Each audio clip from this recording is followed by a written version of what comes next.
Hello, hockey fans. I'm Dan Rusanowsky, along with my colleague from NBC Sports California, Randy Hahn, to talk about some of the mysteries surrounding the 2017 NHL Expansion Draft. First of all, it's an exciting time. Vegas Golden Knights coming in. First time we've had a new team since 2000. Yeah, 17 years ago, Columbus and Minnesota came in on June 21st in Las Vegas. We'll find out who the Vegas Golden Knights are. It's an exciting time for Sharks fans, too, because they will see Vegas in the regular season. They're in the Pacific Division, and especially important to note, the Sharks will lose one player in that expansion draft. Lots of rules surrounding how that player exits San Jose and other teams around the league. Let's start with one particular phrase, the no movement clause.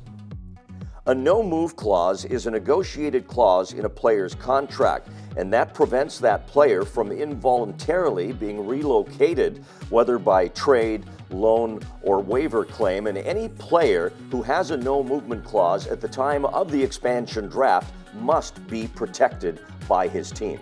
And one of the good bits of news for Sharks fans is that San Jose is one of only 6 teams in the entire NHL that doesn't have one of those players. So the Sharks have more options in terms of protecting players. But they will have to come up with a protection list. And here's the format. Teams can protect 7 forwards, 3 defensemen, and a goalie, or they can opt to protect 8 skaters, a combination of forwards and defensemen, and a goalie. Why would you want to go one or the other? Well, we call that expansion calculus, and the dependence is on whether you might be deeper in defense, and you might want to protect more than 3 defensemen. Some teams might want to do that. Everybody's got to protect a goaltender, but some teams might be even thinner at forward. Therefore, they might want to expose more forwards. It's just a very, very strong calculation that every team has based on their needs. And now, the rest of the protection list rules. Here are some of the rules regarding player exposure.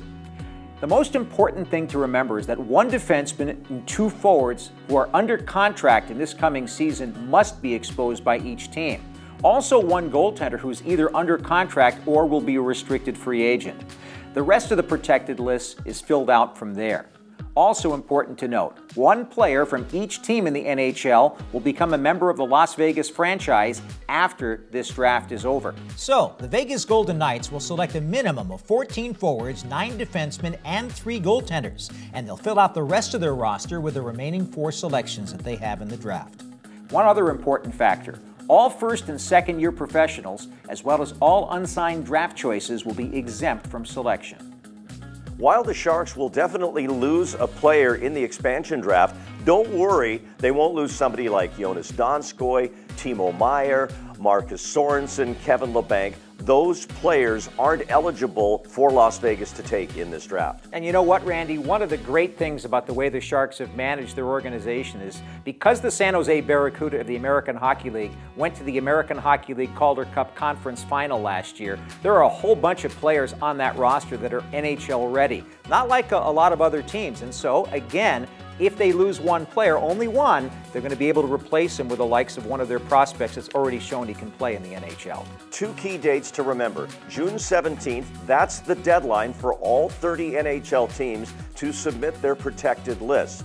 Then the Vegas Golden Knights have a few days to look them over, decide who they want from those teams, and we'll find out who the Sharks lose and who the Vegas Golden Knights are on June 21st as part of the NHL awards ceremony, where hopefully Brent Burns will also win his Norris Trophy, and that will all be live on NBCSN June 21st at 5 o'clock Pacific. It's going to be an outstanding time for the National Hockey League, and Sharks fans should be excited about it. Thanks a lot for joining us here on SJSharks.com.